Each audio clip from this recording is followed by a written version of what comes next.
আসসালামু আলাইকুম। আহ, হঠাৎ করে কিছু নিউজ পাওয়ার পরে আমি ভাবলাম এটা নিয়ে একটু কথা বলা দরকার। সবচেয়ে আমরা সবাই এখন খুব আপসেট আছি আমাদের ভাই হাদির অবস্থা নিয়ে। মাঝে মাঝে ভালো সংবাদ পাই, মাঝে মাঝে খারাপ সংবাদ পাই।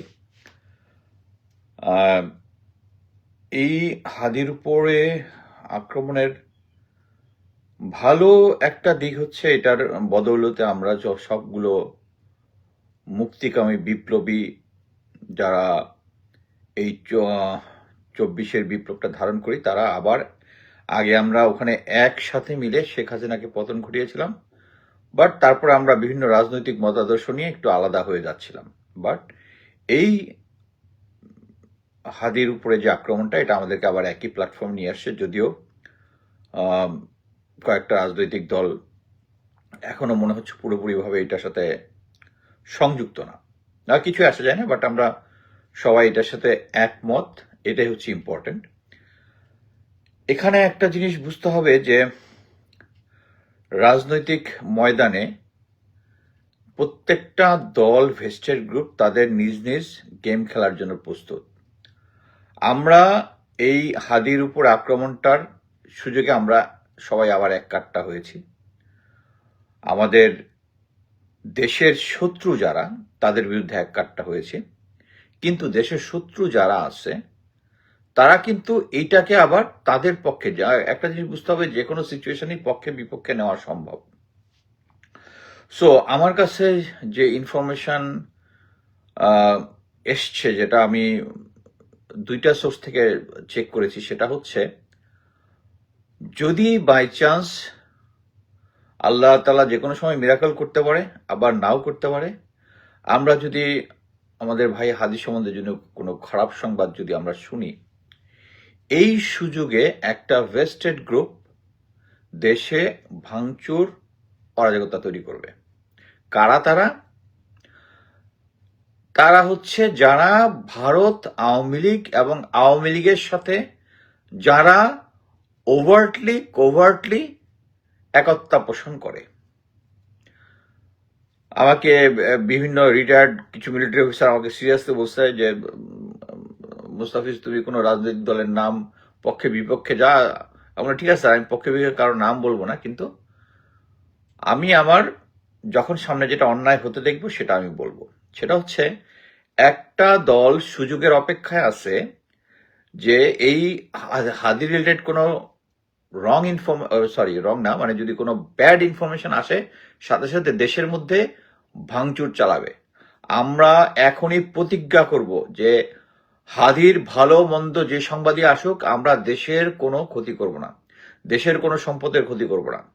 কারণ আমরা যদি এটা করি, এটাকে কাভার দেখায় সেনাবাহিনী ক্ষমতা দখল করার সুযোগ আছে। এবং এইটা নিয়েই কয়েকটা কনফারেন্স হয়েছে, কয়েক শিফটে, কয়েক ভেস্টেড গ্রুপের লোকের সাথে, যারা মনে করে যে সেনাবাহিনী আসলে চুপে চাপে তাদেরকে একটা নির্বাচন করাই দিয়া, তাদের কন্ট্রোলে করাই দিয়া সেই দলকে নিয়ে আসবে, তারা এনার্কি চালাবে। সো আমাদের প্রতিজ্ঞা হবে, আমরা কোনো হাদির যদি ভালো মন্দ যে নিউজই পাই, আমরা দেশের কোনো ক্ষতি করব না, আমার দেশের সম্পদের কোনো ভাঙচুর করব না। আমাদের আউটবাস্ট যেটা হবে, এটার জন্য দায়ী কারা? দায়ী হচ্ছে আওয়ামী লীগ, দায়ী হচ্ছে ভারত, আমাদের প্রতিবেশী। ফেলানি রোডের সেই বিল্ডিংটা যদি আবার নেক্সট আরো কোনো টার্গেটেড খুন হয়, আমরা তখন তাদের ইট খুলে নিয়ে আসবো। আমরা ওই দিকে যত আছে হোস্টাইলিটি, ওই দিকে ভারতের দিকে, কিন্তু আমাদের নিজের দেশের সম্পদ আমরা ধ্বংস করব না। এটাই হচ্ছে আমাদের আজকের প্রতিজ্ঞা। আমরা কোনো কারো উস্কানি আমাদের খারাপ লাগবে ইয়াটা নিতে। আমরা এটার আস্ফলনটা দেখাবো ভারতের বিরুদ্ধে, ইন্ডিয়ার বিরুদ্ধে, আওয়ামী লীগের বিরুদ্ধে। আমাদের সামনে এখন আওয়ামী লীগ নাই, আর রাষ্ট্রীয়ভাবে ভারতের এম্বাসি প্রোটেক্টেড। এটা আমরা যতই আস্ফালন করি, আমাদের বিক্ষোভটা প্রদর্শন করতেই হবে। আবার দ্য সেম টাইম সরকারের সাথে আন্তর্জাতিক আইন অনুযায়ী তারা বাধ্য ইন্ডিয়ান এম্বাসিকে প্রোটেকশন দেওয়ার জন্য। সো এটার জন্য আপনারা কখনোই ইউনূস সরকারকে দায়ী করবো না যেন কেন ভারত সরকারকে যাচ্ছে। ভারত সরকার তাদের দায় মানে আমাদের সরকার, ইউনূস সরকার তাদের দায়িত্ব পালন করে। আমরা দেশের নাগরিক হিসাবে আমাদের যে মনের ভাব আছে ওটা আমরা প্রকাশ করব যে এই ভারত আমাদের 57 জন অফিসার হত্যার পিছনে আছে। আমাদের এই আওয়ামী লীগ সরকার, এই প্রণব ভর্মা, অলরেডি একটা ইনভেস্টিগেশন রিপোর্ট আপনারা দেখেছেন আমাদের ওয়ালে আছে। প্রণব ভর্মা আমাদের এই 1,500 যে লোক মারা গেছে, 30,000 20,000 আরো আহত হয়েছে, এর পিছনে হচ্ছে ভারত, প্রণব ভর্মা। আমরা দাবি অলরেডি করছি, দাবি তুলবো আমরা এই প্রণব ভর্মাকে এখানে পার্সোনাল নন গাটা করার জন্য। কিন্তু আমি আবার বলি, হাদি ভাই আমাদের মাঝে ফিরে আসুক, আমরা সবাই দোয়া করি। কিন্তু যদি কোনো খারাপ সংবাদ আমরা পাই, আমরা দেশের কোনো ক্ষতি করবো না, দেশের কোনো সম্পদের ক্ষতি করবো না। এটা মনে রাখবেন, একটা রাজনৈতিক দল যারা মনে করে তারা আর্মির হাত ধরে সামনে ভবিষ্যতে ক্ষমতায় আসতে পারে, তাদের সম্ভাবনা আছে এরকম একটা অ্যানার্কি তৈরি করার। আমরা প্রস্তুত থাকবো, এই ধরনের অ্যানার্কি নিজেরাও করবো না এবং কাউকে করতে দিব না। আমাদের সেনাবাহিনীকেও আমরা অনুরোধ করব যে বাংলাদেশের এই ক্রান্তিকালে তাদের দায়িত্ব হচ্ছে নেক্সট ইলেকশন যেটা হবে, যে নির্বাচন যেটা হবে, সেটা সুস্থ এবং সঠিক করা। এবং আমি আমার চাকরি জীবনে যতদিন নির্বাচন ডিউটি করেছি, আমাদের অবস্থান আসার সাথে সাথে সবকিছু সবাই যে যার মতো পালিয়ে গেছে।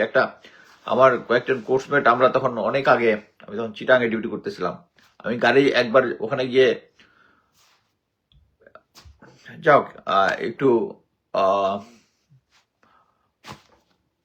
একটু পুশ করেছিলাম, একটু শক্তি প্রয়োগ করেছিলাম। এর পরবর্তীবার যখন ঢুকেছি তখন মানে পুরা শহর ফাঁকা হয়ে গেছে। এটা বোধহয় চিটাঙের ফিরোজ শাহ কলোনি এলাকার খালি। তখন এটা নিয়ে যখন গল্প করলাম তখন বললো যে গব্বর সিং টাইপ, যে গব্বর আসলে সময় গ্রাম খালি হয়ে যাবে।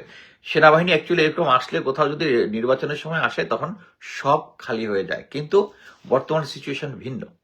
এখানে অনেক পার্টি মনে করে যে হ্যাঁ মানে অ্যাটলিস্ট আর্মি না, আর্মির নেতৃত্ব আমাদের সাথে আছে, কিছু করবে না। বাট আমি জানি যে আর্মির যারা লেফটেন্যান্ট কর্নেল এন্ড বিলো, তারা সঠিকভাবে কাজ করবে এবং যারা নির্বাচনকে প্রভাবিত করার চেষ্টা করবে, আমি মনে করি আপনারা যদি জাস্ট তাকে শক্তি প্রয়োগের লেভেলটা যদি শুধু কিল ঘুষি থেকে বাদ দিয়ে, লাঠি ব্যাটন চার্জ থেকে বাদ দিয়ে যদি শুটও করেন, জনগণ আপনাদের পাশে থাকবে। কারণ আপনাদের ইচ্ছা হচ্ছে দেশে একটা সুষ্ঠু নির্বাচন হোক।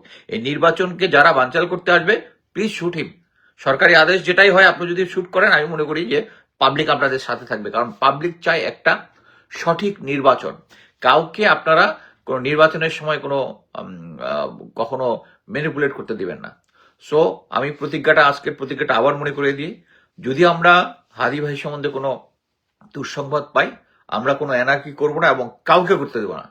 মনে রাখবেন, যদি গাড়ি ভাঙচুর, সম্পদের উপরে কোনো হোস্টাইল অ্যাক্টিভিটিস হয়, এই চান্সে সেনাবাহিনী আমাদের প্রাণের বাহিনী, কিন্তু সেনাবাহিনীর নেতৃত্ব আমাদের প্রাণের নেতৃত্ব না। এখনো উপরের দিকের জেনারেল ওয়াকার থেকে শুরু করে সব ভারতীয় কুকুররা এখনো কমান্ডের ভিতরে আছে। সো ওরা সুযোগ পাইলেই এই দেশের একটা জরুরি অবস্থা জারি করে তাদের আন্ডারে কন্ট্রোলে নিয়ে নিবে এবং সামনের নির্বাচনটা ভারত যাকে চায় বসাইতে ওভাবে বসাই দিবে, ফুল স্টপ। সো আমরা কাউকে, হাদি ভাইয়ের যে সংবাদই পাই, আমরা ইনশাল্লাহ দেশে কোনো অরাজকতা করব না। হোস্টাইলিটি সব হচ্ছে আওয়ামী লীগের এগেনস্টে, ভারতের এগেনস্টে, দেশের সম্পদের এগেনস্টে না। ধন্যবাদ।